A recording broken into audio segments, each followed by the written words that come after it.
I'm here with Tony from Municipal Waste to talk about Electrified Brain, out right now on every available platform through Nuclear Blast. How's it going?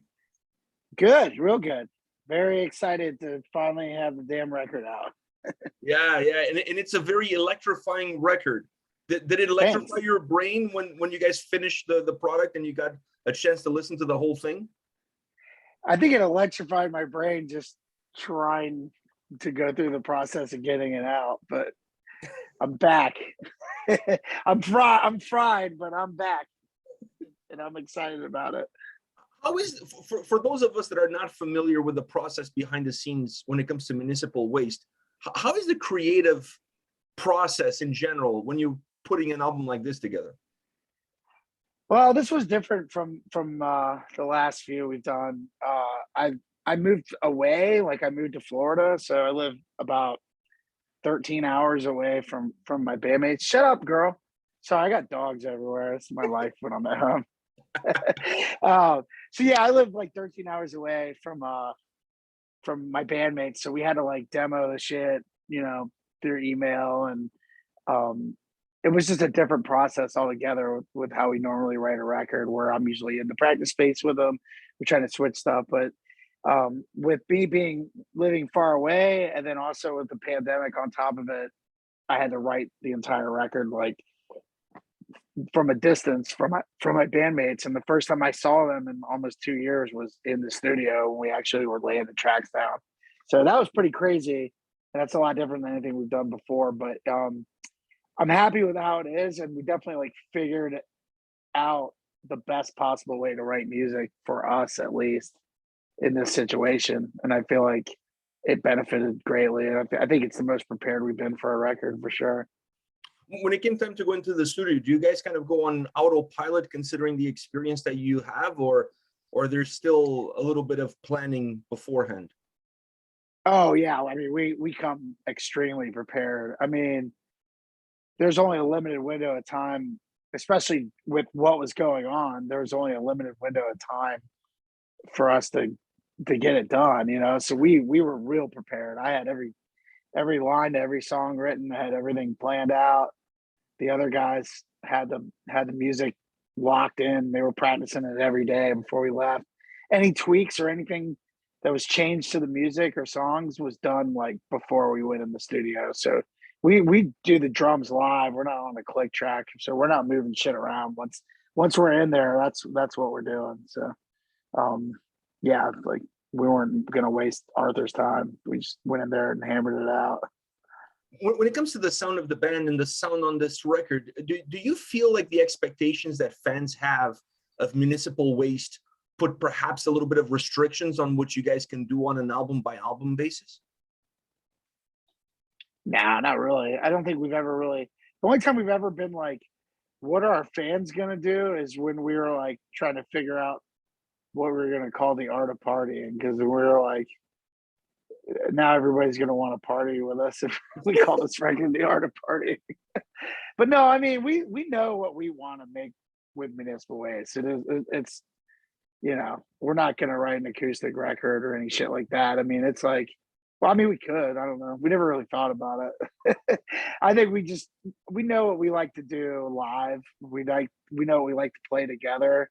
If I want to do something different, I'll just do another band. But like, I feel like Municipal Waste is just kind of like its own monster, and we know what we like to do with this band, and we just keep it straightforward. And I think our fans respect us for that. And, I mean, we're not like trying to change the rules or rewrite stuff to sell more records or any crap like that. We're just writing a Waste record. We really think more about the live show than anything, more rather than like what the fans are gonna think or stuff like that. Not that we don't like our fans or anything like that, but we want to like put on the best live show. So we try to write music to like enhance that for the most part.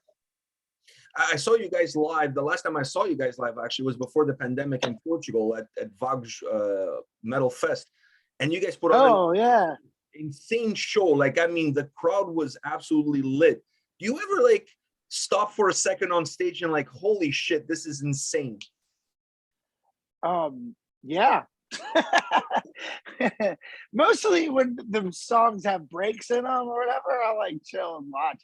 Oh, it's great. I mean, we always say that Dave, our drummer, has like the best seat in the house because he's like gets to watch the insanity unfold from like, it's like watching a movie.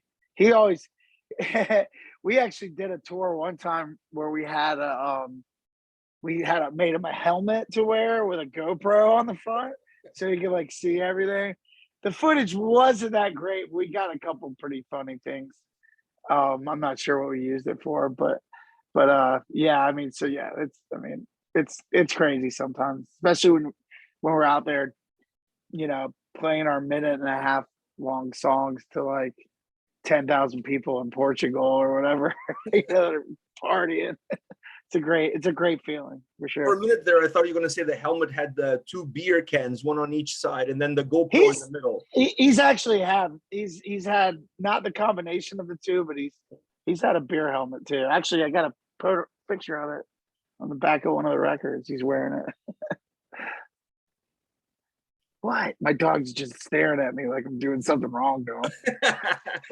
Look at this fucking dog. Look at this fucking dog. Look at the evil eye. What the fuck, man? Oh shit! Sorry. Can you see me? I love that the dog is giving you the evil eye. That's absolutely hilarious. So still staring at me. You mentioned that when you guys are in the studio, you're thinking about how it's going to work out live. So does that influence sometimes what you had beforehand to what you actually end up with as a finished product?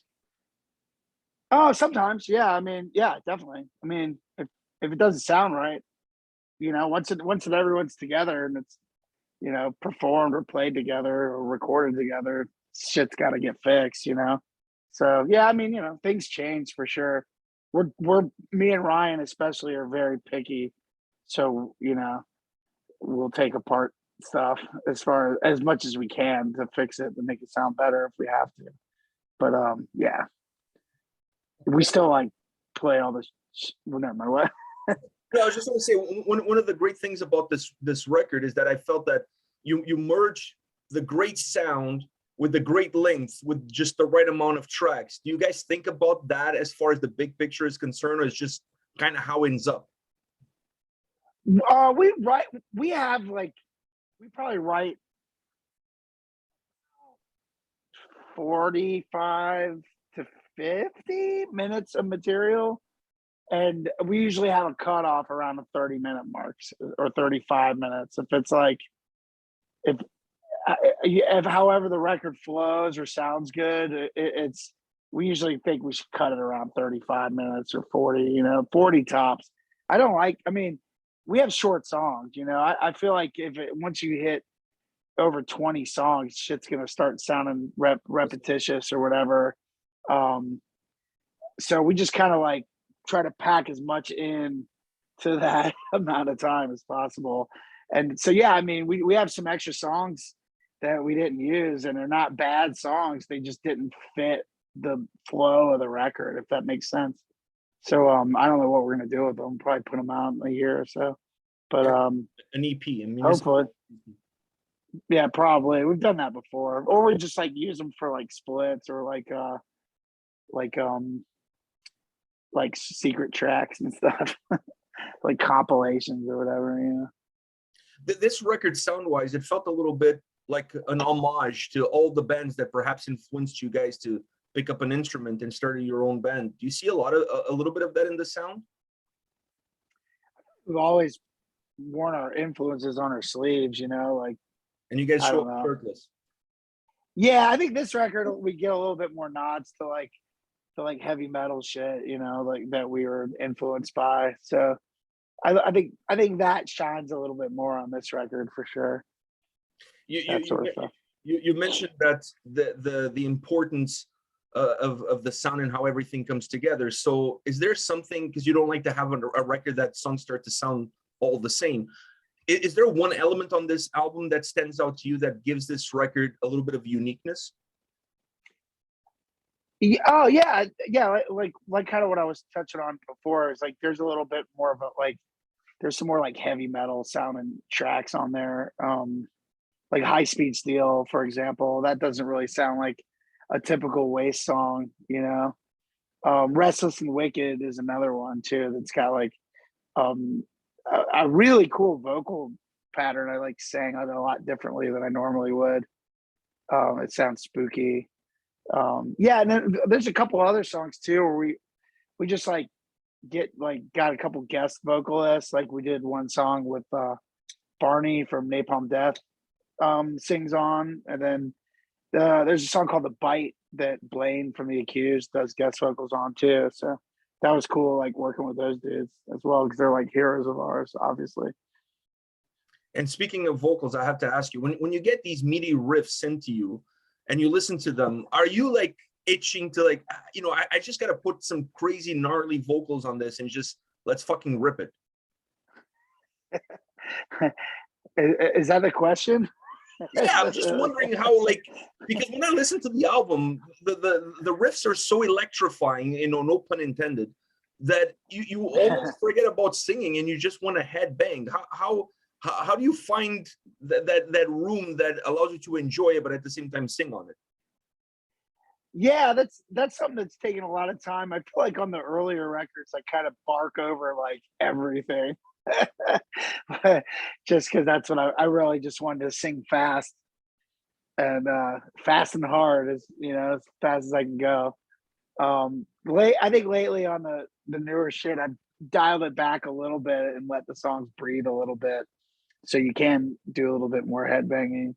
But I don't know, I just do my thing, and hopefully people like it.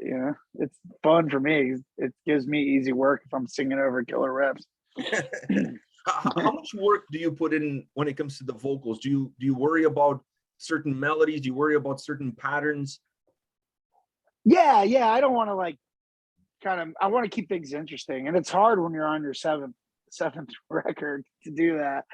But yeah, I definitely work real hard on the songs. This record was really cool because I befriended a guy in my neighborhood who was into like metal, and he was like, into like old punk and stuff that I'm influenced by, like bands like RKL. Anyway, we hit it off, and he's a recording engineer, so I just started demoing the record with him, and I fucking dude, I demoed this record 4 times vocally.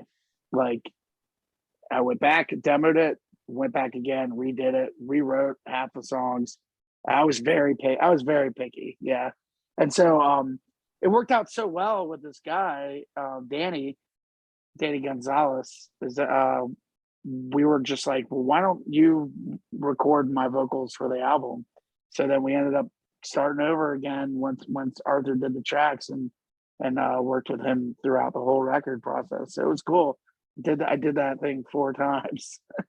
So there's like crazy demos of like songs like Paranormal Janitor and stuff like that have like totally different titles and lyrics and everything, that I just like scrapped and then rewrote a different song that sounded better with the song. And it worked out great. And that's the advantage that we had, because we didn't have any touring to do. So we just had all the time in the world to fucking, work it over and over again until we got it right. I think there's going to be a Municipal Waste Peel sessions in the future with all this uncut raw material. We actually recorded in that studio once, the John Peel studio. We were in BBC. It was right after he died. I think it was like a year after he died. And but we were like, holy fuck, this is awesome. We get to record in this legendary studio. And we didn't have any new material to record, so we wrote a song called Boner City and recorded it at the BBC studio. So yeah, that was for John Peel. We just made up some shit and went in there to record it. Just go with the flow. Yeah, gotta try it. Speaking about your vocals, I really want to ask you this: Do you work on tones, on deliveries, in order for your voice to stay fresh especially when you're on the road, like playing a lot of shows, doing a lot of concerts? Is there anything that you do vocally to keep everything stable? It's been hard. Like when I was younger, and I think I partied harder. It was a lot more. I was having a lot of more problems with it, but I think since I had a couple years off to rest my voice, I mean, we've already done like 4 tours now. So like my bandmates have all told me that my voice has gotten a lot stronger. And it's because I just been eating differently, and I'm not, well, I'm actually like I'm able to like practice more, which sounds weird because I don't live near my bandmates anymore, but like I hooked up like a little like practice studio situation. I just basically rent out a rehearsal hall and hook up the PA to like the Municipal Waste albums, and I just sing over them in on a PA on a stage by myself. But it doesn't matter because it's so loud that it sounds like the band's in the room. So I just am screaming over that. And I've been doing that regularly, like almost like going to the gym. And ever since I've been practicing more, the performance level and the sound and my strength has like improved. Even though I've actually have gotten fatter and I'm more out of shape physically, my voice is probably the best it's ever been. It's So just, I'll take it. You know, if I got to do one or the other, you know, it's just some COVID weight. We're all suffering from the same issues. Oh yeah, the COVID-20, baby. It's like I'm beyond COVID-19. I mean, like I'm around like 24, 25, around something like that. I think it's hit everybody real hard. Yeah, I'm with you, man. I'm with you. When it comes to the lyrical content, do the lyrics drive some of the melodies that you create, or does the melodic tone of the song and how you want to approach it vocally drive the lyrical content that you write? It really just depends on what sparks.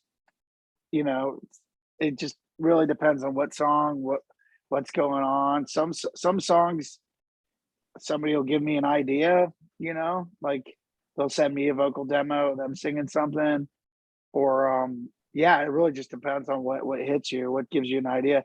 Sometimes I'll be behind. When they're writing, I try to stay at least 3 songs behind, so I have more shit to work with.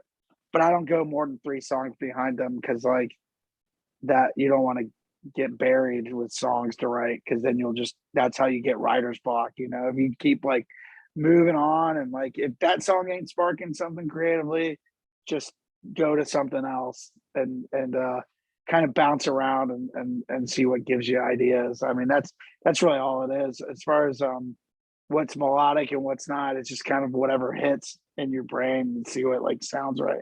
Maybe that's just how I think because I've been doing it for so many years. I never like map shit out. It's just like whatever seems and feels right at the time.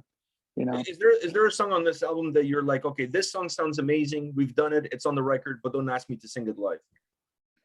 No, I don't do that anymore. Well, I learned that the hard. Anymore. That means you did it before. well, yeah, not really, but I've done songs where I never performed them, you know, like, and then when we tried to, I couldn't. So when I was in the studio, I was doing it because we were taking breaks in between takes, but live I couldn't do it all at once. And that was a lesson I learned early on. That was probably like hazardous mutation era or whatever. Like, but once we figured that out, we're like, oh fuck, man, I like that song. We can't really play it live because it's just like too hard. So now we're real cautious about like making sure we're able to play everything live, because you never know.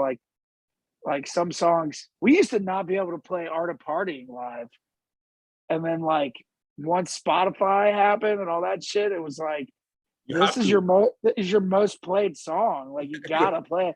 And I used to not be able to do that song. Now it's like easy. But that's another thing, you know, when you have that advantage of being able to like practice religiously, which I never did because I was off getting drunk or doing dumb shit, you know, because I didn't care.